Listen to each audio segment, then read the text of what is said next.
यहां पर जो अभी लेटेस्ट आंकड़े हैं, अब 11 बज चुके हैं, 12 बजे तक चीजें एकदम साफ हो जाएंगी, लेकिन 11 बजे तक बहुत मिरेकल चेंजेस नहीं दिखाई देते हैं। अभी तक ऐसा रहा है।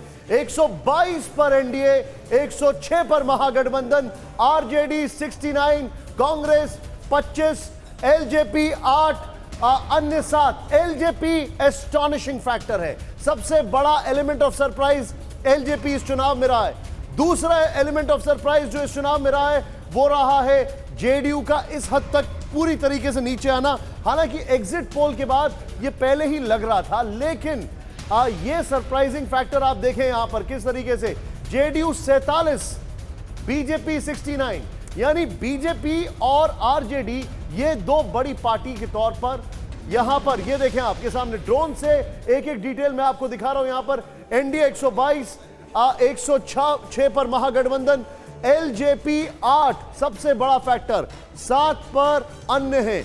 और यहां पर भी अगर आप देखें आरजेडी और बीजेपी 69 पर एक साथ चल रहे हैं। यहां पर मैं क्विक रिएक्शन यहां पर लेना चाहूंगा हमारे खास मेहमानों से। गौरव इंफॉर्मेशन के साथ तैयार है, पूर्णिमा इंफॉर्मेशन के साथ तैयार है, हेमंत सर क्या इस चुनाव में जो भी परिणाम अभी तक दिखाई दे रहे हैं, अगर हम मान के चलें कि अभी तक ये ट्रेंड कंटिन्यू करेगा, तो राइज ऑफ एलजेपी और डिक्लाइन ऑफ जेडीयू, क्या ये दो अंडरलाइनिंग फैक्टर्स नहीं रहे इसके? बिल्कुल आपसे सहमत हूँ, दो अंडरलाइनिंग फैक्टर हैं। और ये राइज मैं एलजेपी का नहीं मानता।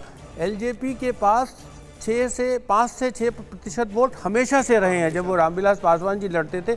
इसीलिए उनको वहाँ पर मौसम वैज्ञानिक भी कहा जाता था कि जिस पार्टी को थोड़ी बढ़त होती थी उसके साथ वो मिलते थे और 5-6% वोट का चंक जोड़ते थे, जिससे वो सत्ता में आ जाती थी। एक बात, अब तक के जो रुझान है उससे मुझे लगता है कि अब एनडीए की सरकार बनने की स्थिति में आ जाएगी। मुकाबला बहुत क्लोज है इसके बावजूद, क्योंकि जो आप एलजेपी और अन्य देख रहे हैं, यह चुनाव बाद के प्रबंधन में भारतीय जनता पार्टी का कोई मुकाबला नहीं कर सकता। जी, अब एक थोड़ी देर पहले विनोद सर ने एक सवाल खड़ा किया था, मैं जस्ट एक अपडेट देना चाहूंगा सर। हमारे खास मेहमान आ चुके हैं।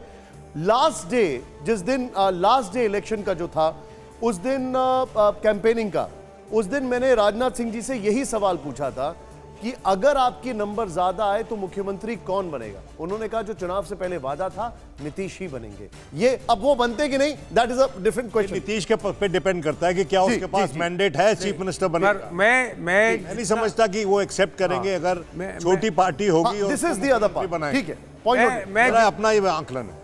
मैं जितना नीतीश कुमार को समझता हूँ वो कतई नहीं बनेंगे, क्योंकि वो खुद इस रेस से बाहर जाएंगे और उन्हें लगेगा कि वो उन्हें मैंडेट नहीं है और उनकी पार्टी ने सबसे ज़्यादा लूज किया है। जी, धुआं धुआं सा ये शहर क्यों दिखता है, सुना है बाजार में धुएं का सामान बिकता है, ये दिवाली सिर्फ दिए वाली।